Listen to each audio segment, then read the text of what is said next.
Melinda, thank you so much for joining us. How are you? I'm so good. How are you, man?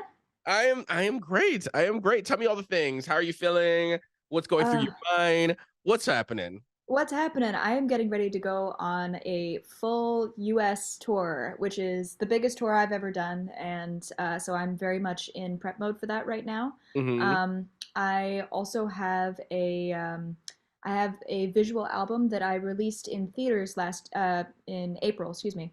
That's coming out everywhere, which is really exciting. It's coming out on Prime Video and iTunes and Google Play right when I start tour.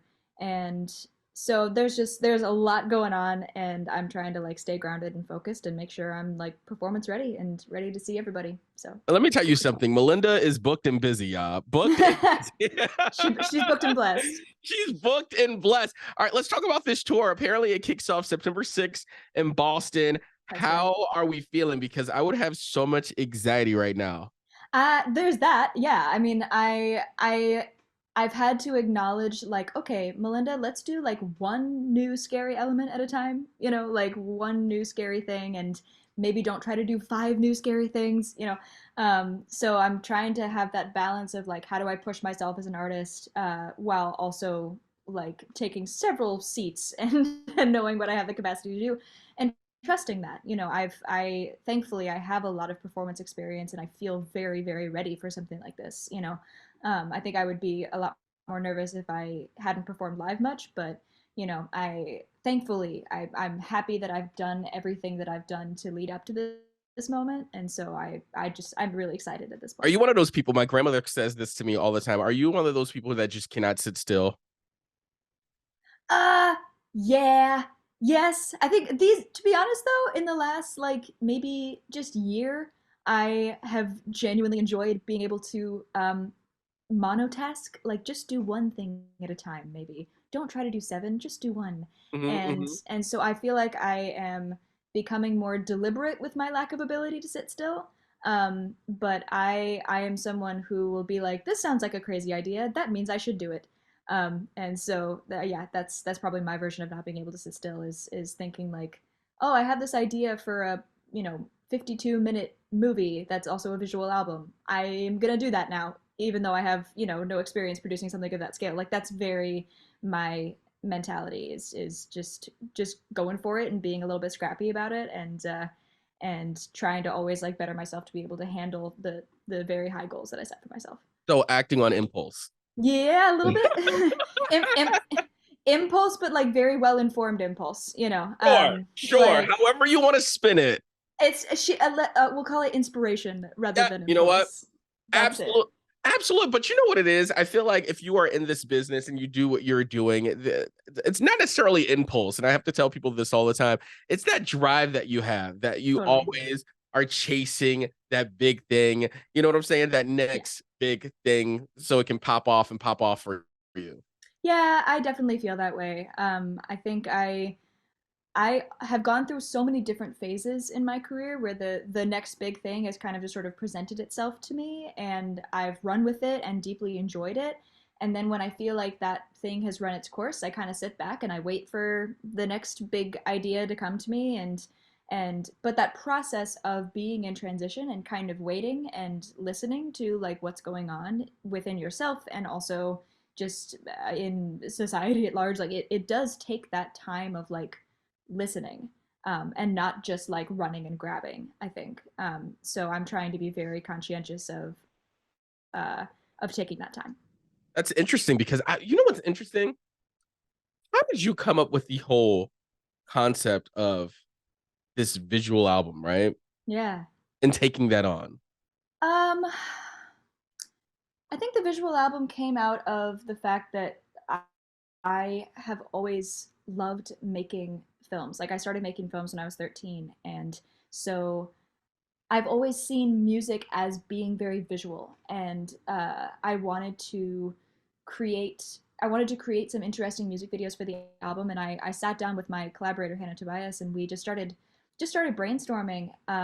Like we were thinking, okay, three or four music videos for the album, and as we started talking, we realized that the album had a story, and that there was a clear visual story that we could tell if we wanted to. Um, and and as soon as it was there, I was like, well, this is what we're doing now. Like she literally looked at me and went, "You're gonna make a movie now, aren't you?" And I was like, "Yeah, yeah, that's what's gonna happen."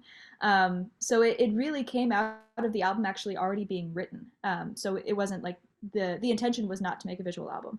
Um, but once I realized the story was there, it was like it's like those bees in your bonnet that will not let you go. You know, it's been the impulse that has guided me for so many years on like what I should be doing creatively. If the idea won't let me alone, then that's what I should be doing next, basically. It's so impressive though. Like like to say that you did this. I think it's, high key impressive. I appreciate that. I'm never doing it again. At least in the way that I did it.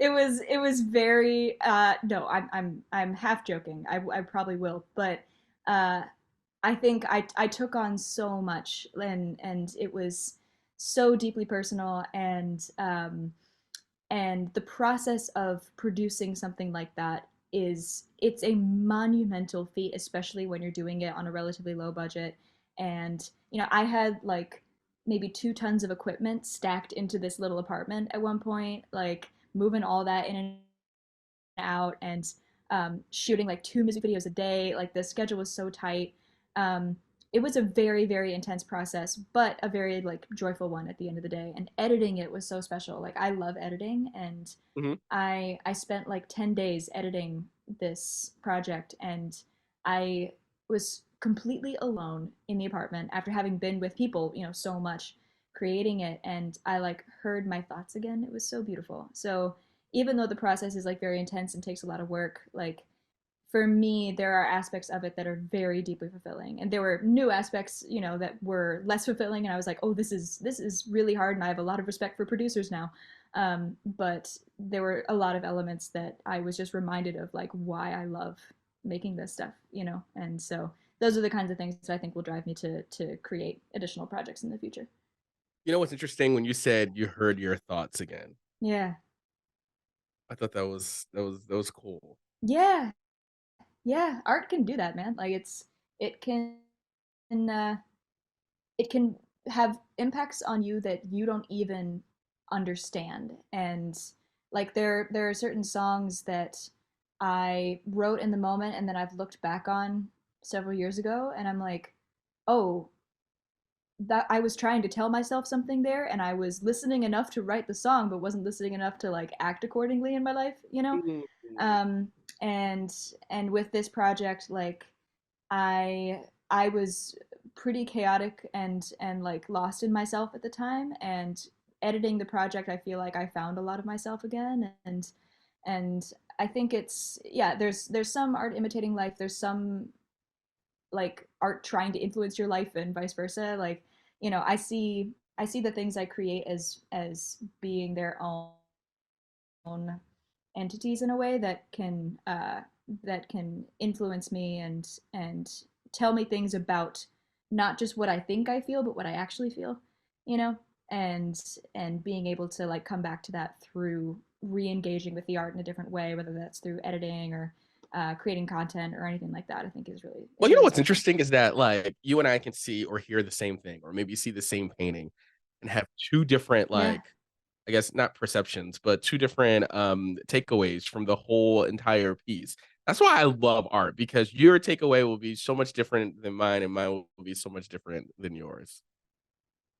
Truly, yeah. The diversity of the human mind and experience is awesome, and I love it. Like I love that certain songs that I've written have resonated with certain people in ways where I'm just like, wow, I did not mean that, but I love that for you. Like, it makes me really happy. And so, yeah, I'm a huge fan of that, and I think that's one of the it's one of the things that makes music and art in general just like wonderfully intangible. Is that you can't pin it down. It's so subjective, and yeah, it's endlessly exciting in that way. I love that. So you're gonna be performing at the Troubadour October 5th, right? Yes, I am. How do we feel about that? I know the tour hasn't started yet, but what could people expect seeing you on stage at the Troubadour? Um, I think, I mean, one of my like goals in life is to infiltrate every music club in America with an Irish flute. Like I want to bring the warmth and uh, the beautiful sort of dichotomy of like tragedy and joy and struggle and vibrancy that I find in folk music and sessions in particular. I want to bring that vibe to, you know, to these standing music clubs. And thus far, when we have done that, it has been incredibly successful because it's something that people just don't hear. Like I remember the first time I played an Irish flute in a club, it was at an opener gig, and I just said, you know, and I'm gonna play a little of this, and I just picked it up, and the room went nuts, like just went crazy, and because they were like, we've never seen this in this space before, you know. So there was a lot of excitement, and so that's something that I am really looking forward to, and bringing the old and the new very thoroughly together through some trad music, but a lot of original music that takes inspiration from that world, and hopefully people will. I want people to like. I hope people will just levitate out of the theater. That's what I want, and that's what makes me happiest. It's interesting how people get so as an artist, and you're on stage, you pull out your Irish flute, right? And you see people Mm-hmm. are getting excited, and that makes you excited. And it's Yeah. like it's almost like this big circle of like excitement in the room. And as an artist, I that has to have the ultimate feeling of good. Oh yeah. Yeah, every audience is so different. Like I remember on the first tour there was some audiences where we were in this wonderful venue where there were like tables and people could like be sitting and eating, and you could hear the silverware rattling from people like banging on the tables with the drums and like getting up and dancing in the aisles. And then the same venue the next night, people wanted to sit and listen and be very quiet and very like reverential. And I'm like, okay, and it totally affects the way that I perform. And so catching the vibe of a crowd every night is something that I'm honestly like looking forward to the most because it's so fun for me. Because even just the other day I did two different gigs. I was opening for a band called the Swell Season, and the first night was like, you know, it was sort of a picnic vibe. It was an outdoor venue, very relaxed, very chill, very attentive, but very lovely. And then I went to Chicago the next night, and it was an indoor big music venue with people standing, and Chicago like brought out this like kind of cheeky side of me. We were like kind of playing and being a little silly, and but also being very genuine and very wholesome. And it just depends on like where you are and what people are bringing into the room, because the show happens not on stage. It happens in between, in that space in between the audience and the stage. And I love being able to throw things in there and see what the audience is throwing back, and create something cool together. Like that's always been my approach to it, and it's something I'm really looking forward to like practicing every night. Tell me about breaking breathing. Yeah. So after creating this album, I really missed making singles because I felt like the album was this like, yes, this is a chapter of my life that had a beginning, middle, and end that I want to document in music and visual form. And I was really anxious to get back to making singles, which is like, I am feeling this thing and I want to make a song about it and I want to release it right now, you know, Mhm. and have that feeling of like relevancy for myself as an artist. And so Breaking Breathing was about having a big old breakdown over the summer. And like I was uh, doing this exercise where I was doing an improvised song a day. And I was doing it with a group of friends, and we all were like holding each other accountable. And basically, what would happen is I would just turn on my microphone, add a little bit of reverb, and turn on a drone, and just start singing. Even if that was, you know, kind of going off into a melody or finding some words. And at one point, I just found like I'm breaking, I'm breathing, because that's what was happening. Was I felt like I was shattering and putting myself back together, and shattering and putting myself back together, and when I found that, it felt good and felt like something that I could get a room to repeat and to remind themselves that no matter how many times they shatter, they can put themselves back together. And so once I arrived at the chorus, I think I went back to some of my other improvs and I found these moments of lyrics that felt really good, and kind of combined them into the song. So Hmm. yeah, that's how that came about.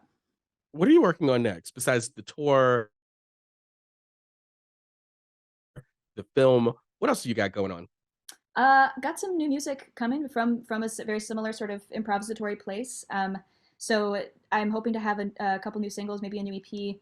out next year. And yeah, we can definitely look forward to some more music coming. I do have an idea for a feature film that has been in the back of my brain and I have a treatment for, that I want to try to figure out how that's going to happen at some point. But I would love eventually to go back into acting. I was a professional actor in musical theater for several years, and it would be nice to be able to go back into that to some degree. But I'm not in a rush to do that. I think I'm really focusing on making music, hopefully touring more. Like the goal is to tour as much as possible because I want to bring this very joyful experience to as many people as I can. Like that's Mm. really my focus and my goal right now. And so whatever I can do to kind of foster that.